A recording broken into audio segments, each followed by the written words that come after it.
Let's face it, living gluten-free can be so expensive, but it doesn't have to be. Here's one of my favorite ways to save money on a gluten-free diet. Make your own flours. Now hear me out, don't run away yet. I promise you it's worthwhile to learn how to make your own flours. It's so simple, quick and easy, and it will save you a ton of money.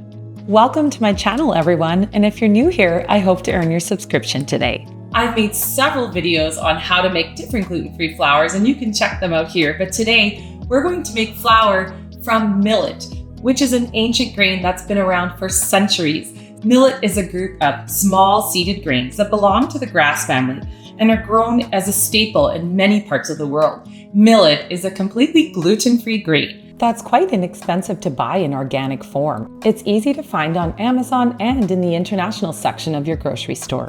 It is rich in fiber, which supports digestion. It's also high in protein, making it a good plant-based protein source. It contains essential nutrients like magnesium, phosphorus, and vitamin B. Once ground into a flour, millet can be used for making gluten-free bread, cakes, cookies, and even flatbreads like my Madeiran bolo de caco that we're going to make next. So let's go ahead and make it together. The first thing we need to do is to clean our grains.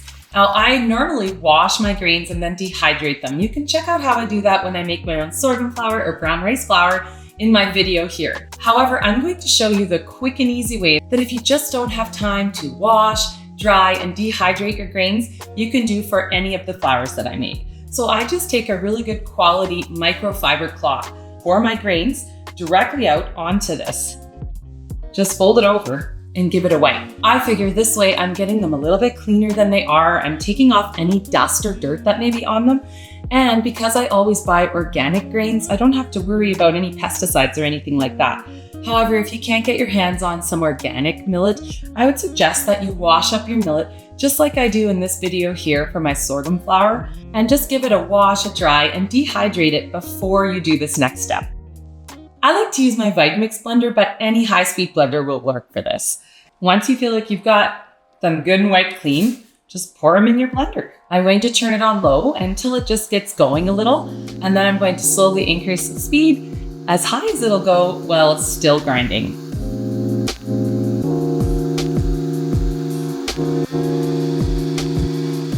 After about 2 minutes of grinding, simply turn your blender off. And I'm going to actually now sift my millet because sometimes some of the grains get missed and don't get blended quite enough. And I'm just going to scoop it out sort of a little at a time, shake it through my fine mesh sieve, and get out any of those big grains that are left. I'll just sift it all through, and you can use your fingers or another tool to help. As you can see, not a lot left in my sifter there. My blender did a really good job of making this a nice, fine powder. However, I usually will blend it twice, just I find it makes a big difference to get that really fine powder.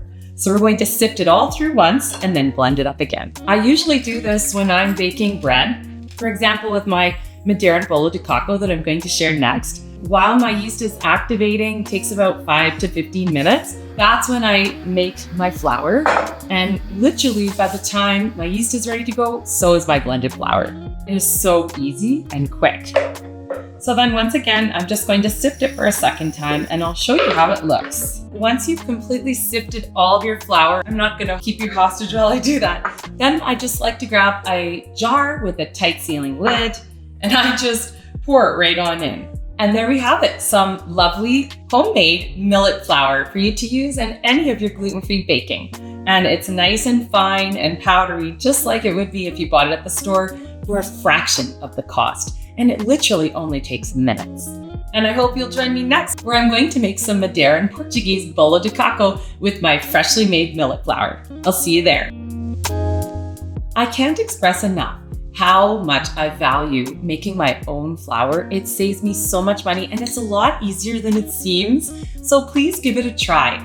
Making your own single origin flours like millet, sorghum, sweet rice flour, or even brown rice flour will help you to make each of your gluten-free bakes and anything that you want to create that's gluten-free taste so much better. You could take these individual flours and then you can combine them to to make your own gluten-free blends. I hope making your own gluten-free flours will help to save you money the way it has for me. And you can check out all my other homemade gluten-free flours here. If you want to make your own gluten-free flour blends, check out my website where I'll explain everything you need to know. How I combine the different gluten-free flours, why I choose each one, and how you can make your own for whatever you want to bake. If you feel that sometimes it's a struggle to make a dietary change and stick to it or to go gluten-free, please check out my video here. I'm going to give you all my tips and tricks and everything that I've learned over the years. I hope to show you how to make a dietary change, how to stick to it without relapsing, and avoid feeling that you're depriving yourself of something, and to feel like you're making a good, positive change in your life. So join me there soon. Take care, everyone, and I'll see you at the next video. And I'm a messy cook.